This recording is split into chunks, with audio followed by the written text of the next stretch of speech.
Hello everyone, good morning. সবাই কেমন আছো?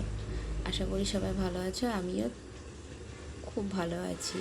তো ছন্দাস মিনি ব্লগে সবাইকে স্বাগত। তো দেখো, সকাল সকাল উঠে পড়েছি, আর আজ বৃহস্পতিবার, এখন বাজে সকাল 8টা। তার আগেই উঠেছি, উঠে মানে এদিক ওদিক ঘুরছিলাম। বড়মশাই কাজে চলে গেলো, তাকে বার করে দিলাম, খাবার করে দিলাম, তারপর আমি ঘরের কাজ করছি।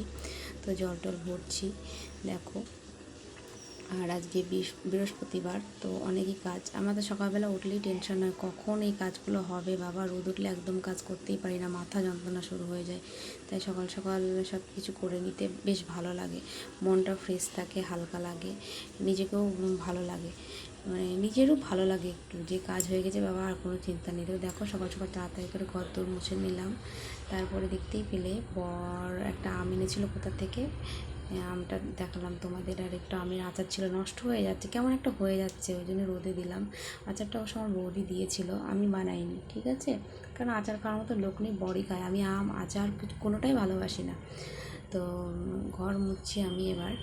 আর একটা কথা বলবো, চ্যানেলটা আমার নতুন, তো প্লিজ পাশে থেকো।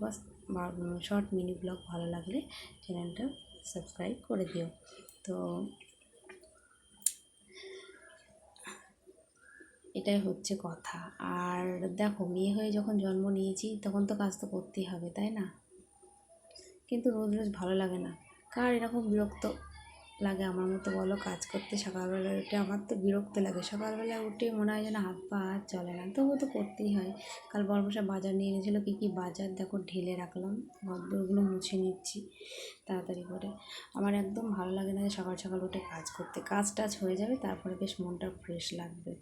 তো দেখো, এবার টাইম করে জল এসেছে, জলটা ধরে নিতে হবে। তারপর কাচাকুচি আছে, ধোয়া মাজা আছে।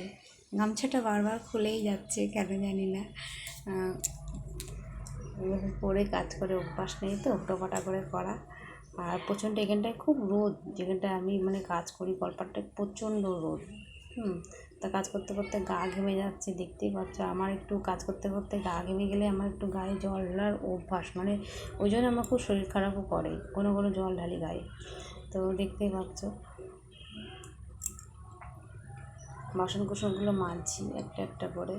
তো জানি না আমার চ্যানেলটার কী প্রবলেম, যা কেউ কিছু জানা থাকলে আমাকে কি কমেন্ট করো। আমার নতুন মানে ব্লগ স্টার্ট করেছি আমি নতুনই, খুব বেশি দিন একটা হয়নি ব্লগ ছাড়ছি, কিন্তু চ্যানেলটার বয়স প্রায় 1 বছর হতে আসলো, কিন্তু ভিউজটা এত, এক একটা ভিডিওতে ভালো, আবার এক একটা ভিডিওতে এত কম, বুঝতে পারছি না যে কেন এরকম হচ্ছে। তো যাই হোক, মনটা ভীষণ খারাপ লাগে, থেকে থেকে মনে হয় যেন বানাবো না ভিডিও আর দৌড় এসব ঝামেলা ছেড়ে দেবো। আবার মনে বলে না করি, যে যেটুকু টাইম কাটুক, এরকম ভাবি, যদি কোনো দিন হয়তো হবে। দেখো, এটা করে যে খেতে হবে তার তো কোনো মানে নেই। তো তবু চেষ্টা, সবাই যখন করছে, ইচ্ছা আমারও করতে ইচ্ছা, তাই করছি, এটাই আর কি। তো যাই হোক, জানি না হবে কি না আদৌ। তো কাজকর্ম মোটামুটি কমপ্লিট হয়ে গেলো। এবার সকালবেলায় উঠোর তো ঝাড়ু দিতেই হবে, উঠোরটা ঝাড় দিয়ে দিচ্ছি তাড়াতাড়ি করে। দেখো, ব্লগটা বড় হয়ে যাবে বলে আমি খুব স্পিড দিয়ে দিয়েছি, মানে যাতে তাড়াতাড়ি হয়ে যায়, তোমাদেরও যাতে দেখতে বিরক্ত না লাগে বেশিক্ষণ, অনেকে দেখতে চায় না। তো প্লিজ ভিডিওটা ভালো লাগলে কেউ টেনো না, শেষ পর্যন্ত দেখো। আমি নতুন, হয়তো কিছু ভুলভ্রান্তি হয়ে যেতে পারে, তো আমাকে ভুল হলে ক্ষমা করে। দেখো, মানুষ ভুল থেকেই তো ভালোর দিকে যায়, মানে ভুল হতে হতে আস্তে আস্তে ঠিক হয়, তাই না? তো এবার কিছু কাচাকুচি আছে, তো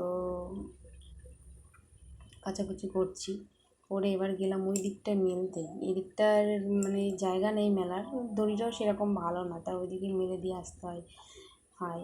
বেশি আমি জামাকাপড় মানে কাচাকুচি করতে পারি না, কারণ আমার হাতের একটা প্রবলেম আছে, ডাক্তারের একদম নিষেধ আছে যে কাচাকুচি করাই যাবে না। তবুও একার সংসারে করতে তো হবেই, তাই না? মানে কিছু করার নেই, কী করবে বলো। আর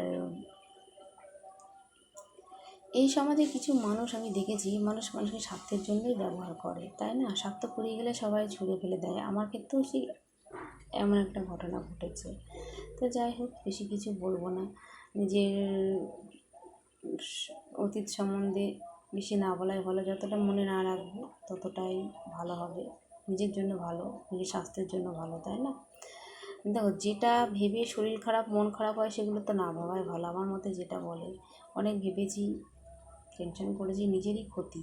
তো যাই হোক, দেখতেই পেলে ওদিকে একটা পুঁই গাছের চারা হয়েছে, গাছটাকে তুলে দিয়ে আসলাম ওই মাচাতে, কেননা পুঁই গাছটা একা একাই হয়েছে, তো বড় হলে ভালো হবে, খাওয়া যাবে, এর জন্যই তুলে দিয়ে আসলাম। তারপরে প্রচণ্ড গরম লাগছে, কী করবো, ব্রাশ করে নিলাম। তারপরে এবার স্নান মানে ভাবছি বৃহস্পতিবার পুজো তো করতেই হবে, তো স্নানটা বাইরেই সেরে ফেললাম, বাথরুমে গেলাম না, গেলাম জামা কাপড় ছাড়তে। তো ভালো লাগলো ব্লগটা, প্লিজ টাটা, সবাই পাশে